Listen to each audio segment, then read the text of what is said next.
Oke, kita mulai. Selamat siang adik-adik semuanya. Selamat siang. Semangat? Sudah makan belum? Belum? Oke, Ibu akan berikan makanan yang sehat hari ini ya dengan materi kita di pertemuan ke-6. Ya, seperti biasa sebelum kita memulai perkuliahan, silakan dilihat di sini adik-adik semuanya terkait dengan identitas mata kuliahnya. Di sini mata kuliahnya adalah mata kuliah apa? Oke, farmakologi toksikologi di semester 2 dengan SKS-nya sebanyak 2 SKS. Untuk pertemuan ke-6 ini akan diampu oleh Ibu, yaitu Ibu Ismi Puspitasari ya. Nah, terkait dengan deskripsi mata kuliahnya, adik-adik, jadi mata kuliah farmakologi ini dari kata farmakolog dan juga logos ya, ilmu tentang obat. Berarti kita akan belajar tentang ruang lingkup farmakologi ya, tentang nasib obat dalam tubuh, tentang hubungan obat dengan reseptornya, sampai nanti di toksikologinya ya. Jadi ada farmakologi dan juga ada toksikologi. Namun untuk pertemuan ke-6 ini yang akan Ibu jelaskan adalah terkait dengan farmakologi mengenai mekanisme kerja obat pada enzim, kanal ion dan juga molekul pembawa. Oke. Selanjutnya ini untuk CPMK-nya. Jadi apa sih CPMK itu? Capaian pembelajaran mata kuliah. Harapannya ketika adik-adik belajar tentang farmakologi toksikologi ini, kalian mampu menjelaskan mekanisme obat berdasarkan farmakologi molekuler. Jadi harapannya nanti setelah keluar dari kelas, kalian sudah pro ya, bisa menjelaskan mekanisme kerja obat yang bekerja pada enzim, pada kanal ion dan juga pada molekul pembawa. Lalu juga mampu membedakan jenis-jenis interaksi obat nanti di pertemuan yang berikutnya lagi. Nah, berikutnya untuk sub CPMK-nya, sub CPMK itu adalah bagian yang nanti akan dalam hal ini pertemuan ke-6 ya, untuk bisa mencapai pembelajaran mata kuliah yang poin ini, kita harus bisa menjelaskan mekanisme dan target aksi obat pada enzim, kanal ion, molekul pembawa secara molekuler. Jadi ini adalah capaiannya untuk di pertemuan ke-6 untuk bisa mewujudkan CPMK kita yang demikian. Oke. Nah, selanjutnya ini adalah materi pembelajaran kita adik-adik yang sudah kalian lalui ya, dari pendahuluan, atme, aspek kuantitatif ya. Berikutnya ada interaksi obat, farmakologi ya. Nah, di sini juga ada yang kita akan masuk di sini pertemuan ke-6 ya, farmakologi molekuler, target aksi obat. Oke. Ya. Itu terkait dengan materinya. Lalu ini metode pembelajarannya, tetap muka secara offline kita. Nanti juga ada small group discussion dan juga ada collaborative learning ya. Oke. Penilaiannya seperti biasa ada UTS 40, UAS 40 dan tugas individu atau kelompok 20% ya. Jadi sebelum menghadapi UTS nanti dilihat dulu nih ya penilaiannya ya, kemarin bagaimana ya, kalian udah bisa nggak latihan soal ya, untuk nanti UTS-nya 40, UAS 40, tugasnya 20%. Oke? Ya, adik-adik kita akan mulai ya. Yang pertama tentang obat yang bekerja pada enzim. Ada yang tahu apa itu enzim? Bisa angkat tangan? Ya, adik Marsha di belakang. Apa itu enzim adik? Enzim apa? Enzim? Yes, berperan dalam katalisator. Betul, Adek Marsha. Jadi, enzim adalah suatu protein yang bekerja di dalam tubuh kita sebagai katalisator atau mempercepat reaksi, tapi tidak ikut bereaksi. Nah, ada obat-obat yang bekerja. Di sini Ibu hanya akan bahas satu enzim saja. Nanti adik-adik setelah ini kita akan diskusi terkait obat-obat yang bekerja pada enzim lainnya. Kita akan bagi kelompok ya.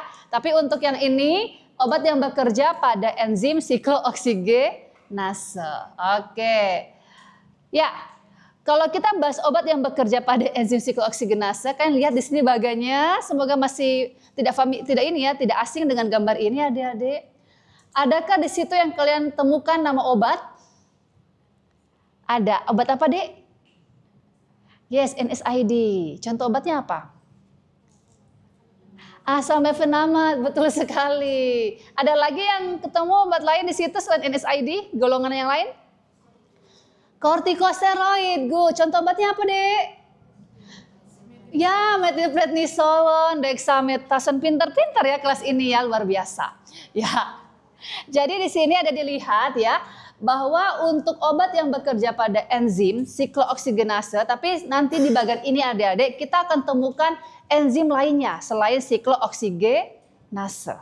Ya, ada enzim fosfolipase di sini, ada siklooksigenase, ada lipooksigenase. Kalian lihat di sini gambarannya ya, bahwa membran sel kita itu kan terdiri dari fosfolipid. Fosfolipid ini akan diubah oleh fosfolipase yang merupakan suatu enzim menjadi suatu asam arakidonat. Di mana asam arakidonat merupakan produk yang nantinya dia akan dibentuk menjadi beberapa mediator. Salah satunya mediator inflamasi. Oke ya. Jadi yang kita pelajari di sini adalah contoh-contoh obat yang bekerja pada enzim siklooksigenase yang memiliki peran untuk sebagai anti-inflamasi. Oke, Adik perhatikan di sini. Sebentar saja ya. Oke, tadi kita melihat ya bahwa di sini ada obat kortikosteroid. Namun sebelum itu kita langsung cut dulu ke asam arakidonat ya. Asam arakidonat ini dia akan diubah. Di situ dilihat ada COX-1, ada COX-2.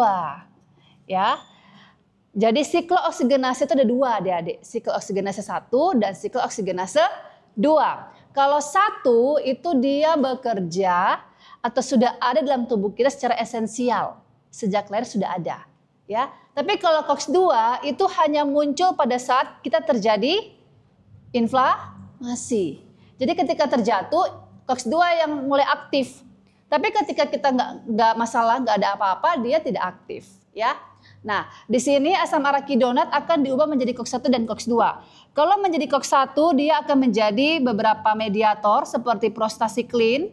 Ini yang bekerja untuk sebagai agen mukoprotektor. Ya. Lalu juga COX-2, selain sebagai mukoprotektor, prostasiklin dia juga akan menghasilkan agregasi platelet atau tromboksan. Ya, ini tromboksan. Kalau COX-2 dia nanti akan menghasilkan suatu mediator inflamasi, contohnya adalah prostaglandin.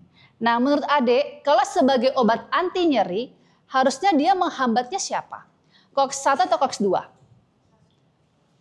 Kalau sebagai agen anti nyeri, tadi yang menghasilkan produk inflamasi yang mana? COX-1 atau COX-2? COX-2, betul ya. Harapan kita obat itu dia bisa menghambatnya enzim yang COX-2 karena dia menghasilkan mediator inflamasi, gitu ya. Tapi yang terjadi pada obat antiinflamasi non-steroid, dia bekerja menghambat non-selektif. Dia menghambat kedua-duanya ya. Dia menghambat COX-1 dan juga menghambat COX-2. Kalau COX-2-nya dihambat, oke, sebagai agen antiinflamasi. Benar.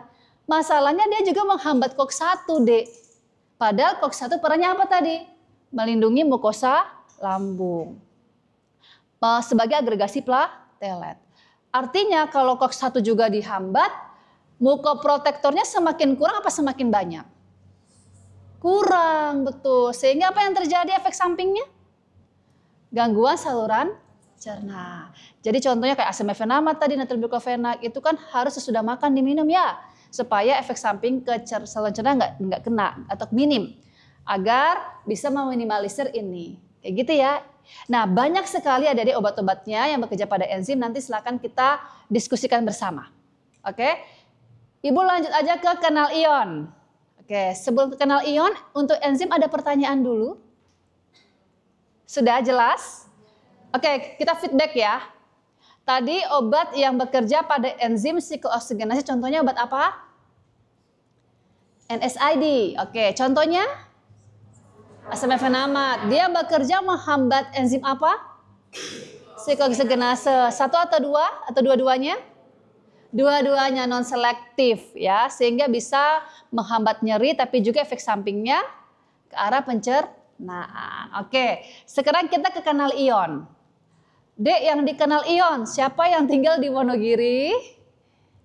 Oke, adik, oke di Wonogiri ya. Di Wonogiri ada kanal air ya, adik ya. Kalau terbuka kanal airnya apa yang terjadi? Banjir, wow. Itu yang mengalir air ya. Oke, dia mengalir dari mana ke mana kalau air itu? Tinggi ke rendah. Nah sekarang kita bahas kanal ion. Hampir sama dengan kanal air prinsipnya. Dia mengalirkan air dari, mengalirkan air. Kanal ion mengalirkan ion dari konsentrasi tinggi ke konsentrasi rendah. Artinya gini dek, kanal ion itu apa sih? Dia adalah suatu protein penyusun pori-pori tempat masuk atau keluarnya ion ya. Kemudian di situ dia melintasi secara membran plasma dengan mengikuti gradien konsentrasi. Artinya dia mengalir dari konsentrasi yang tinggi ke konsentrasi yang rendah. Ya, jadi kanal ion itu adalah suatu protein penyusun pori tempat masuk atau keluarnya ion mengikuti gradien konsentrasi. Oke. Dalam tubuh kita itu ada kanal ion ya, ini. Natrium, kalium, kalsium dan juga klorida. Oke. Adik perhatikan di sini ya. Ibu gambarkan. Ya, adik perhatikan di sini. Kalau ada yang mengantuk langsung keluar ya, cuci muka maksud ibu. Ya. Tadi kanal ion dia mengalir dari mana ke mana, Dek? Tinggi ke rendah mengikuti gradien konsentrasi. Sekarang pertanyaan Ibu. Kalau kanal ion natrium Na, itu berarti yang lewat itu ion apa? Kalau kanal ion natrium. Ion apa yang masuk atau keluar? Kalau kanal ionnya natrium, berarti itu punyanya ion natrium, ya. Kalau kalium berarti kalium. Kalau klorida ya klorida. Kalau kalsium ya kalsium. Boleh nggak nanti natrium, permisi kalsium saya numpang lewat ya di kanalmu, boleh nggak? Tidak, karena sifatnya spesifik. Jadi yang perlu kalian pahami adalah kanal ion itu dia mengalirkan ion mengikuti gradien konsentrasi dari konsentrasi tinggi ke konsentrasi rendah. Lanjut, dia juga sifatnya spesifik. Hanya ion-ion yang memang adalah kanal ionnya yang bisa masuk. Kalau kanal ion natrium ya cuma natrium yang bisa melalui. Kalau kalium ya kalium saja. Nggak bisa numpang lewat ya. Seperti saat ini, gedung A11 dipakai oleh teori 1 ya. Jadi yang bisa masuk adalah teori 1. Oke. Nah, sekarang tadi kan mengikuti gradien konsentrasi ya. Kalau kanal ion natrium dibuka, ion natrium cenderung masuk atau keluar? Ikut gradien konsentrasi. Dari konsentrasi tinggi ke konsentrasi rendah. Berarti cenderung masuk. Yang besar masuk. Oke, masuk ya.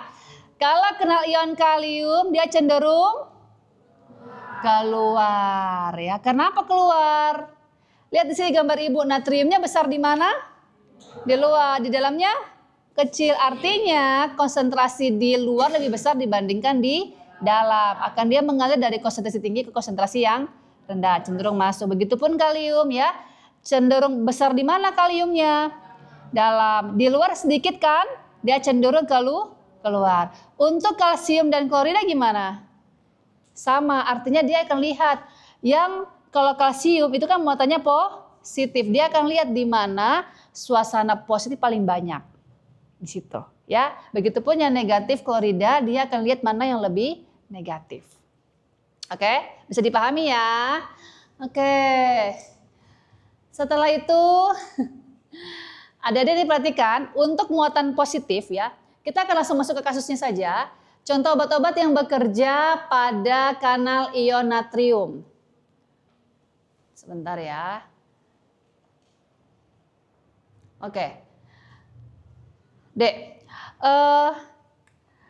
tadi Ibu katakan ya, bahwa kalau muatan positif itu dia sifatnya adalah meningkatkan depolarisasi sel, meningkatkan aktivitas listrik. Ya, kalau negatif cenderung hiperpolarisasi. Oke, sekarang dilihat orang pernah melihat orang epilepsi? Epilepsi Pernah ya? Oh ya pernah. Oke. Seperti apa orang epilepsi itu gejalanya? Kejang. Ada yang pernah tersengat listrik? Kesetrum? Pernah. Kayak gimana gejalanya atau gerakannya? Oke, kayak gerakan Fadil Bajide ya, ketika dia dance ya. Oke, gitu kan? Jadi gini. Nah, itu terjadi kenapa kira-kira? Karena di otaknya kebanyakan muatan positif, betul sekali. Saking banyaknya muatan positifnya, dia sampai terjadi peningkatan potensial listrik. Saking banyaknya jadi kesetrum kan? Oke, alhasil dia mengalami epilepsi. Maka obat yang kita butuhkan untuk menangani anti epilepsi, menurut adik-adik, dia harus bekerja menghambat kanal natrium atau mendukung kanal natrium untuk masuk ke dalam. Menghambat, betul sekali. Kenapa dihambat? Supaya dia tidak bekerja memasukkan muatan positif. Karena pada saat orang epilepsi muatan positifnya terlalu banyak. Kalau tambah natrium masuk lagi semakin kesetrum dia. Gitu ya. Maka butuh obat yang memblokade kanal natrium. Contohnya obat apa adik-adik? Ya betul, lamotrigin ya. Kemudian apa lagi? Ya, Phenytoin, betul sekali yang di sebelah sana. Kalau tahu jangan kecil-kecil suaranya ya. Oke, pintar-pintar ya kelas ini. Iya. Oke, itu ya Dek. Nanti selanjutnya cut. Kemudian yang terakhir kita akan bahas, semangat Dek sedikit lagi. Oke, yang terakhir kita akan masuk ke molekul pembawa. Oke, terakhir kita akan belajar obat-obat yang bekerja pada molekul pembawa atau pompa ion. Dek, tadi kalau kanal ion itu kan dia bekerja mengikuti gradien konsentrasi, tidak butuh energi. Tapi kalau pompa ion butuh energi enggak? Pompa air tuh butuh energi enggak ya? Butuh, karena dia bekerja melawan gradien konsentrasi. Pompa air mengalirkan air dari bawah ke atas. Begitupun pompa ion, dia bekerja melawan gradien konsentrasi, dia akan bekerja melawan sehingga mengalirkan ion dari konsentrasi rendah ke konsentrasi yang tinggi. Kebalikannya. Oke. Sekarang contoh obatnya apa? Nah, di sini ada beberapa contoh pompa ion. Ibu ambil pompa ion H+, K+, ATPase. Oke. Siapa yang punya riwayat gastritis atau lambung? Oke. Kamu minum obat apa, Dek? Omeprazol, betul ya. Nah, Adik tahu nggak bagaimana cara kerja omeprazol untuk menangani gastritis Adik? Nggak tahu. Nah, sekarang kita belajar ini ya.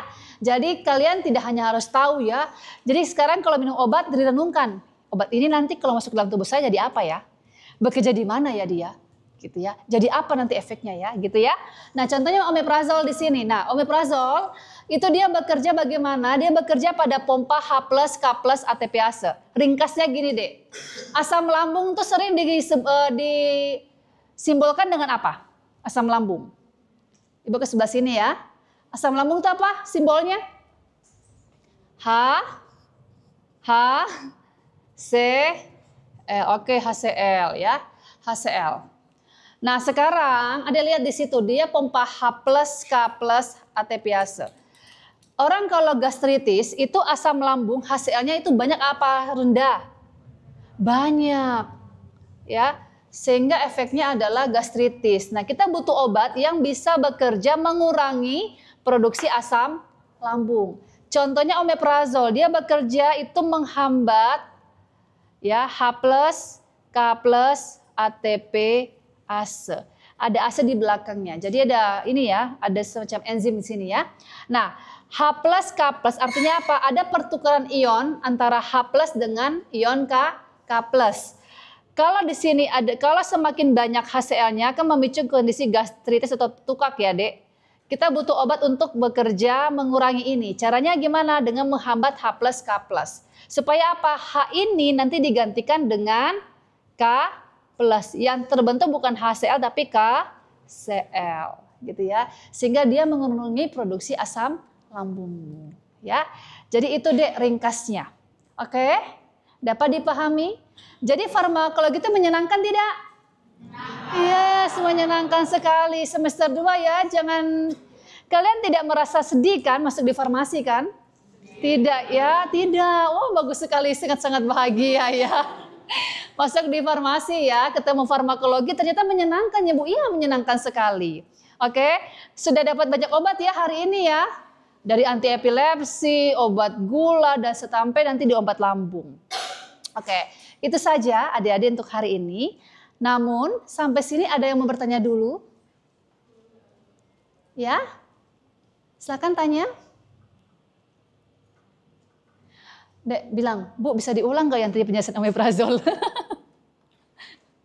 Kamu Dek cepat, Markus. Nanti tinggal dikat. Bu bisa diulang gak yang penjelasan ini, obat anti epilepsi tadi? Angkat tangan, angkat tangan. Ya gimana deh Markus? Yang apa? Omeprazol. Oke, omeprazol. Oke. Markus punya efek ada gangguan lambung? Punya. Ada ketika mengalami gangguan lambung itu yang membuat nyeri apa? Asam lambungnya kan? Oke. Karena produksi asam lambungnya berlebih ya. Oke. Ringkasnya omeprazol itu dia bekerja mengurangi produksi asam lambung. Dengan cara apa? Mengubah HCl menjadi KCl. Karena dia bekerja menghambat pompa H+, K+, ATP, yase. Gitu ya, jelas Markus? Oke, ada lagi yang lain yang mau bertanya? Sudah jelas? Oke, ya nanti setelah ini kita akan diskusi kelompok adik-adik. Ya, diskusi kelompok ini nanti kita akan bagi 10 kelompok. Seperti biasa nanti silakan adik-adik bagi, Ibu akan berikan kasus ya. Bukan kasus yang pasien, bukan, tapi Ibu minta nanti buat skema mekanisme kerja obat. Kalian buat dalam bentuk poster, ya. Minggu depan kalian siapkan, ditempelkan di area dinding-dinding. Kita akan mulai masuk dengan materi pembelajaran berikutnya, seperti metode ketika ujian poster. Nanti setiap kelompok akan berputar-putar mengelilingi setiap poster teman-temannya. Nanti ada satu orang di sini dipercayakan untuk juri bicara, dia akan menjelaskan one by one, ya kayak gitu. Bisa? Oke. Ya, sampai sini dapat dipahami ya adik-adik. Jadi kita tadi sudah belajar resumnya. Tadi kita belajar 3 jenis mekanisme kerja. Yang bekerja pada mana tadi? Enzim. Yang kedua, kanal ion. Yang ketiga, pompa ion. Oke, sudah paham ya? Jadi silakan dipelajari kembali. Minggu depan kita masuk ke topik berikutnya. Pas tugas yang tadi. Bisa? Oke, terima kasih perhatiannya. Ibu tutup ya semuanya ya. Selamat sore. Ibu tutup semuanya, selamat sore. Semoga bisa bermanfaat ilmunya. Sampai jumpa di lain kesempatan. Bye-bye.